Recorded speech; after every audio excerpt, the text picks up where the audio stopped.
रावण को श्री हनुमान जी की पूंछ से चिढ़ थी। बात साधारण है, लेकिन अगर देखा जाए तो पूंछ से ही क्यों चिढ़ थी? पूंछ शब्द में श्लेष है। अंग विशेष को तो पूंछ कहते ही हैं, और समाज में लौकिक प्रतिष्ठा को भी पूंछ कहते हैं।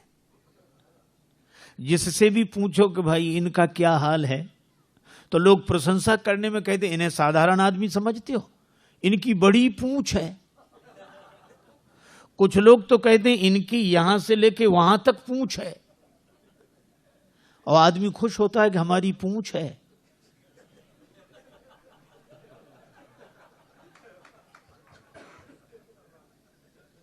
आज देखो कई घरों के बाहर वयोवृद्ध व्यक्ति मिल जाते हैं, बड़े उदास। उनसे पूछो क्या बात है, तो पहले तो नहीं बोलते, कुछ नहीं कुछ नहीं, नहीं नहीं फिर भी क्या बताएं, बोलो। का इस घर में अब हमारी कोई पूंछ नहीं रही। बोलो, रोना भी इसी बात का है कि पूंछ नहीं रही, और प्रशंसा भी इसी बात की है कि बड़ी पूंछ है।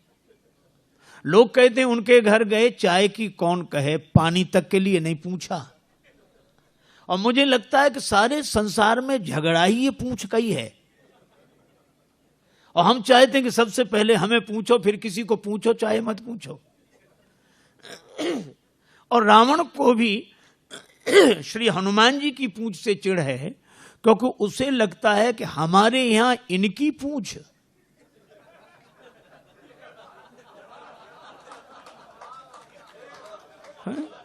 लंका में तो हमारी ही पूंछ रहनी चाहिए, लंका हमारी और पूंछ इनकी।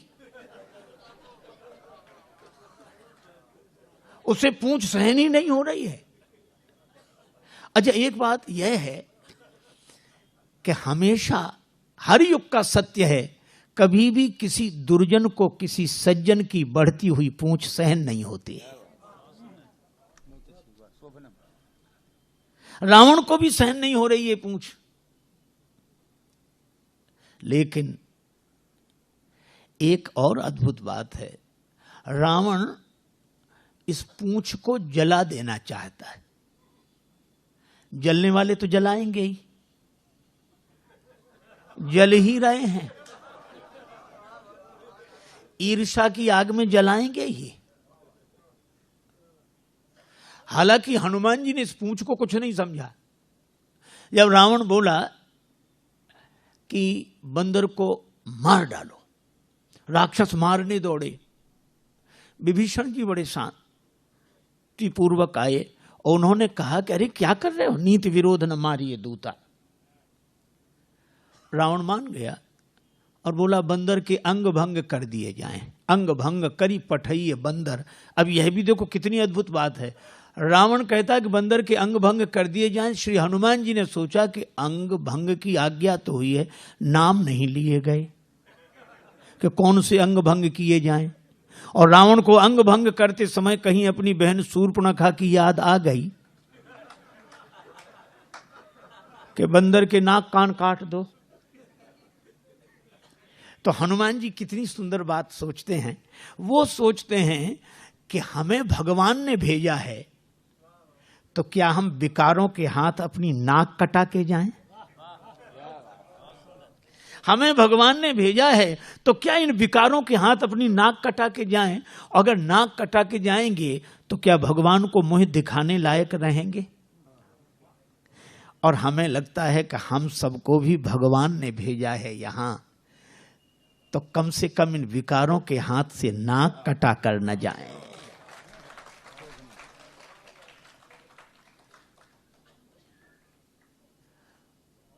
देखो, शूर्पणखा वासना के रूप में आई थी और इस वासना ने बड़ों बड़ों की नाक काट दी।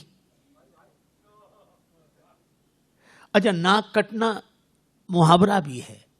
आदमी की आंख गड़बड़ हो जाए, चश्मा लगा ले, कान गड़बड़ हो जाए, गमछा बांध ले, टोपी पहन ले, और नाक जाए तो मामला फिर कुछ छिपाने का बचता ही नहीं है।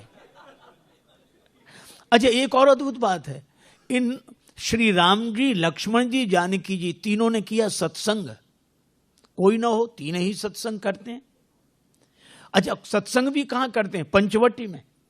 और कितनी अद्भुत बात है, पंचवटी में सत्संग, अर्थात इस 5 तत्व का शरीर पाकर हमें सत्संग करना ही चाहिए। और कोई ना हो, कोई बात नहीं, लक्ष्मण जी पूछते हैं, राम जी उत्तर देते हैं, जानकी माता श्रोता हैं, तीन ही सत्संग कर रहे हैं। ज्ञान वैराग्य भक्ति का सत्संग हुआ और सत्संग के बाद शूर्पणखा आई। ये बड़ी अटपटी बात है, सत्संग के बाद शूर्पणखा। पहले आती तो समझ में आती, पर सत्संग के बाद आएगी ही, क्योंकि परीक्षा तो पढ़ाई के बाद ही आती है। सत्संगी सच्चे की कच्चे ये परीक्षा करने आई। पर धन्य है रामचरितमानस का यह प्रसंग कि इस वासना ने बड़ों बड़ों की नाक काट दी, और उस वासना को नाक कान काट के विरूपीकरण कर दिया इन सत्संगियों ने। अगर सत्संग सच्चा हो तो वासना नाक कान नहीं काट पाती, वासना ही नाक कान कटा कर जाती है। तो हनुमान जी सोचते हैं कि हम रावण के यहां से नाक कान कटा के जाएं? नहीं, तो फिर नाक तो बनी रहे, पूंछ जाए तो जाए, पूंछ तो पीछे है। हनुमान जी ने एक काम किया, पूंछ लटक रही थी पीछे, दोनों हाथ से पूंछ को उठाया, माथे से लगाया। पूंछ को कभी चूमते हैं, फिर माथे से लगाते हैं, चूमते हैं, फिर माथे से। रावण ने देखा कि मामला क्या है। रावण तुरंत बोला, कपि कह ममता पूंछ पर। हम समझ गए कि बंदर को और कोई अंग ही याद नहीं आया, पूंछ ही याद आई, और रावण की दृष्टि पूंछ ही पे गई। सबई कहो समझाए। हनुमान जी ने सोचा काम बन गया। लेकिन रावण यह भी तो कह सकता है कि एक तलवार मंगाए के पूंछ देव कटवाए। हनुमान जी ने सोचा कि ये तो ठीक नहीं होगा, तो सरस्वती माता से प्रार्थना की कि कुंभकर्ण की बुद्धि बदली थी तो इसकी भी बदल दो। रावण बोला, तेल बोरी पट बांध पुनि पावक देहु लगाए। तेल में कपड़े डुबो, पूंछ में लपेटो, आग लगा दो। बचन सुनत कपि मन मुस्काना, भई सहाय सारद में जाना। सरस्वती माता ने सहायता कर दी। माई भगवती शारदा, शारदा शारदा, माई भगवती शारदा। जय मराल बाहिनी महारानी,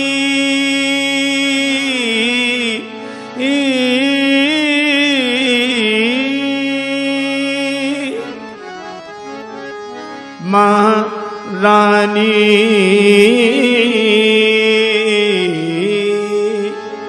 मराल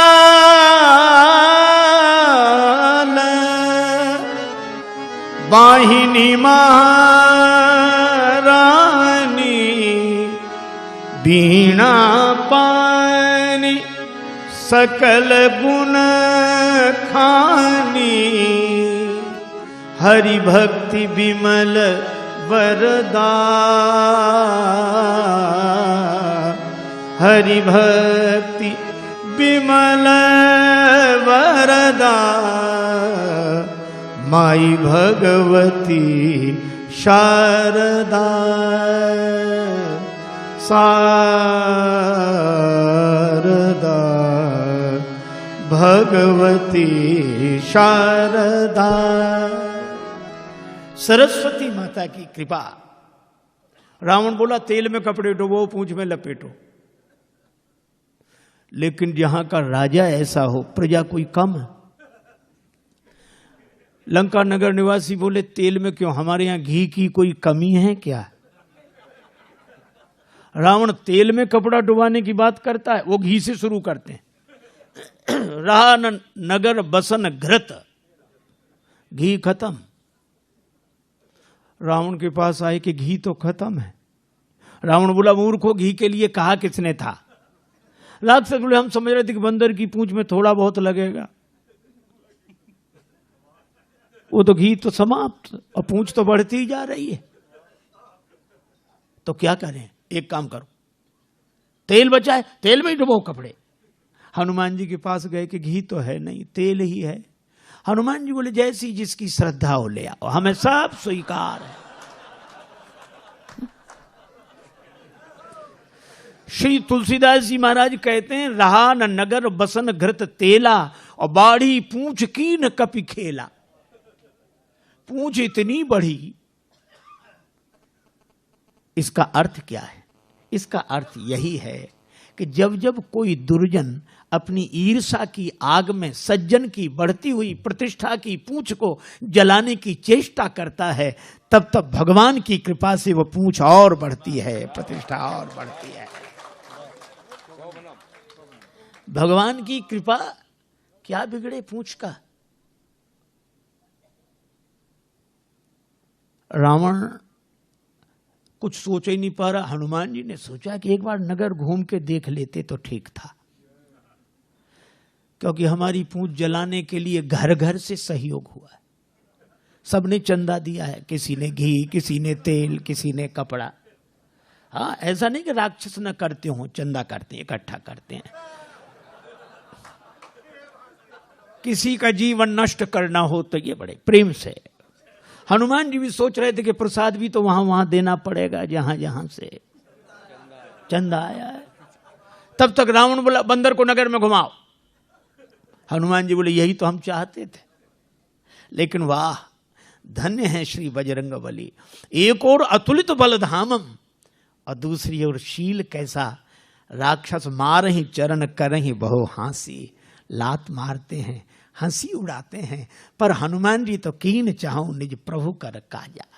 राम जी के बाण बनकर आए हैं। राम जू ने कपि पुंजन में सुत अंजनी को अपनाई के भेजो। माथे पे हाथ की छाह करी, कर मुंदरी हाथ गहाई के भेजो। राजस बैन न बोली सके, तब नैनन नीर बहाई के भेजो। संकट सीए को काटिवे को, हनुमान ही बाण बनाई के भेजो। हनुमान जी बाण बनकर आए हैं। अच्छा, और जानकी माता के सामने भी बोले। जानकी माता के सामने हनुमान जी ने यही कहा। माता ने जब हनुमान जी को देखा कि प्रभु ने मुझे भुला दिया, हनुमान जी बोले माता, प्रभु आपको भुला ही नहीं सकते। क्या प्रमाण है कि भुला दिया? का प्रमाण यही है कि चरण पर चंचुका प्रहार करने वाले जयंत के पीछे भगवान ने बाण लगा दिया, और हरण करने वाला अब तक आराम से बैठा है। हनुमान जी ने कहा कि जयंत के पीछे बाण, उस समय तो प्रभु के पास धनुष बाण नहीं था। सीता जी बोली कि वो सींग का बाण, जिन सींग और पुष्पों से मेरा श्रृंगार कर रहे थे, सींग का बाण लगाए। तो लोगों को तो सींग दिखती होगी। अरे लोगों को दिखती होगी सींग, पर प्रेरित मंत्र ब्रह्म सरधावा, भगवान का संकल्प था, बाण था वो। तो हनुमान जी बोले माता, जयंत के पीछे सींग के रूप में बाण लगाया, और हो सकता है कि हरण करने वाले के पीछे किसी और रूप में बाण को लगा दिया हो। तो हरण करने वाले के पीछे किस रूप में बाण को लगाया? तब हनुमान जी ने कहा, ये रघुपति बाण कृशानु। राम जी का बाण आपके सामने वानर नहीं खड़ा है, राम जी का बाण है। प्रमाण का जिम अमोघ रघुपति कर बाना, एही भांति चले हुए हनुमाना। जानकी माता बोली हनुमान तुमने बता दिया, नहीं तो मैं जान ही ना पाती। हनुमान जी ने कहा त्राहि माता त्राहि, मैं आपको क्या बताऊंगा। सही बात तो यह है कि आपने जान लिया था मेरे बिना बताए। जानकी माता बोली हमने कब जाना? कहा जब रावण आपको डरा धमका रहा था, तब आपने सोचा क्या मैं यहां अकेली हूं? तो मन में तुरंत आया कि नहीं, असमन समुझी, ऐसा समझकर मन कहत जान की, खल सुधि नहीं रघुवीर बान के। अगर इतर कथाओं का आश्रय न लिया जाए तो राम जी का बाण तो हनुमान जी ही हैं। और श्री हनुमान जी राम जी के बाण, अच्छा बाण तो चलते हम लोगों ने देखे होंगे, वैसे न देखे हो तो टीवी सीरियल में, महाभारत रामायण में बाण चलते हैं, लेकिन इन बाणों के पांव नहीं देखे होंगे। दिखे कहीं किसी को बाण के पांव? पांव है नहीं और चलते हैं। इसका अर्थ है बिना साधन के गति होती इनकी। साधन नहीं है पर गति होती है। और मैं कहता हूं कि जो राम जी के हाथ का बाण बन गया, उसकी गति भगवान के हाथ में होती है, साधन में नहीं। तो हनुमान जी तो राम जी के बाण हैं। चाहे कोई कुछ भी कहे सुने, पूरी लंका घूम कर आए, देख लिया विभीषण जी के घर से कुछ नहीं आया। हनुमान जी ने सोचा इन्हें प्रसाद भी नहीं देना है, जिनने चंदा ही नहीं दिया इन्हें काहे का प्रसाद। और जब आग लगी तब देखो कितनी अद्भुत बात है, आग तो खुद बता देती कि हम लग गए। आग हनुमान जी को देखनी पड़ी कि सचमुच लग गई। पावक जरत दीख हनुमंता, अग्नि उन्हें नहीं जला रही है, उन्होंने देखा कि आग लग गई। और जब कितना बढ़िया काम किया। हनुमान जी कहते हैं कि जब बड़ी पूंछ देखकर बड़ों बड़ों को आग लगे और पूंछ में आग लगावें, तब अपने को छोटा ही बन जाना चाहिए। भयउ परम लघु रूप तुरंता, हनुमान जी तुरंत छोटे हो गए। और छोटे हुए तो ब्रह्मा के बनाए हुए बंधन से निकल गए। उस जो ब्रह्मास्त्र में बंधे थे उससे निबुक चढ़े वो कभी कनक अटारी। और जो छोटा बनकर विधि विधान के बंधन से बाहर निकल जाता है, बाहर निकलते ही वह इतना बड़ा होता है भगवान की कृपा से कि आकाश को छूता है। और हनुमान जी ने तो बाल दी विशाल विकराल ज्वाल जाल मानो लंक लील बेको काल रसना पसारी है। ऐसा रावण देखते ही रह गया। जो राक्षस सब देख रहे हैं, बचाओ बचाओ। रावण कहता है चिंता मत करो। राक्षस बोले अजीब, हम मर रहे हैं ये कहते चिंता मत करो। रावण ने बड़ी चेष्टा की, बादल बुलाए, पर हवा इतनी तेज कि पानी कहीं बरसाएं बादल गिरे कहीं।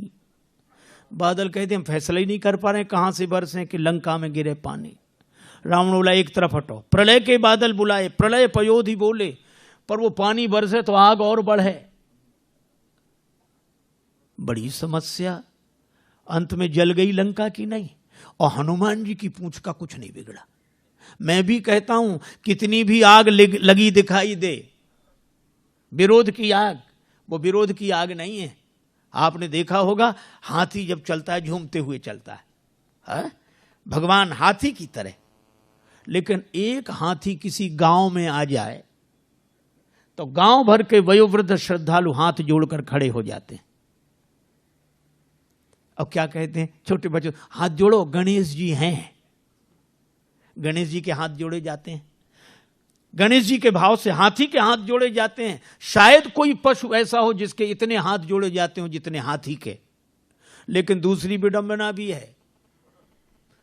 ये तो सही है कि सबसे ज्यादा हाथ हाथी के जोड़े जाते हैं, पर विडंबना यह है कि जितने भौंकने वाले इसके पीछे पड़ते हैं शायद किसी के पीछे पड़ते हो।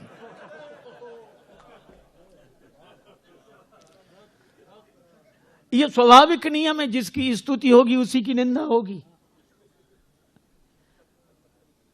जिसके सामने लोग हाथ जोड़े खड़े होंगे भौंकने वाले उसी के पीछे पड़े होंगे, स्वाभाविक नियम। अच्छा, लेकिन एक अद्भुत बात मैं कई बार सोचता हूं कि कुत्तों को हाथी से क्या तकलीफ, काहे को भौंकते हैं ये।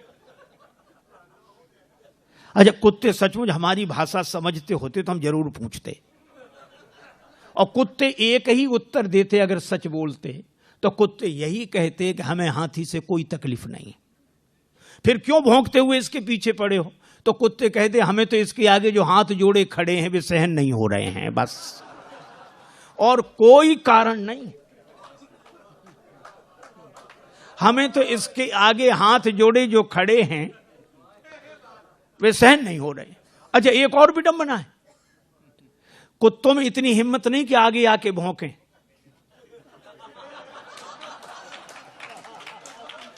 कुत्ते कभी आगे आके भौंकते नहीं, और पीछे भौंकना बंद करते नहीं है।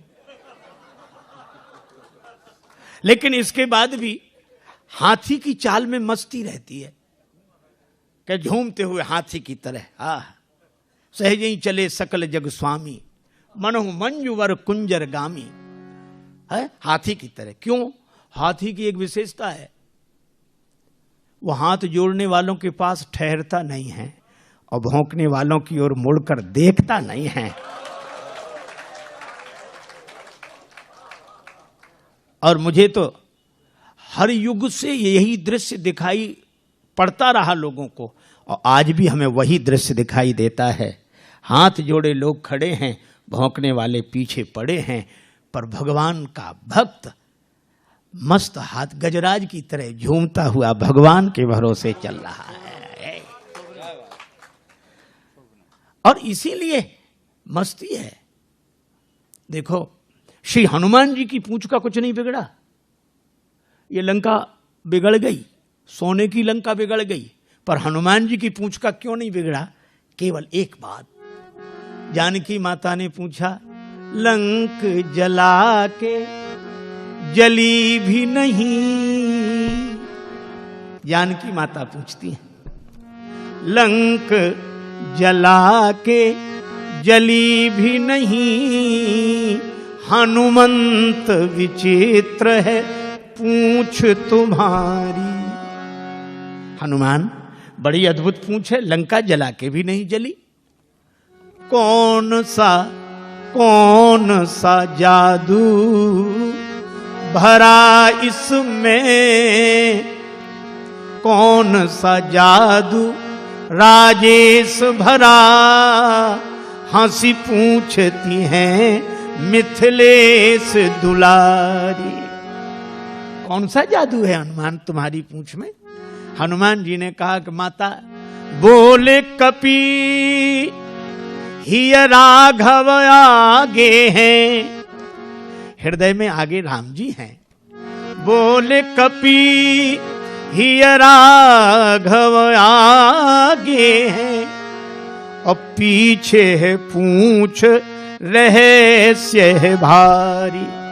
हृदय में आगे राम जी हैं और पीछे मेरी पूंछ है, तो अर्थ इतना ही सा है कि वानर को भला पूछता कौन, श्री राम के पीछे है पूंछ हमारी।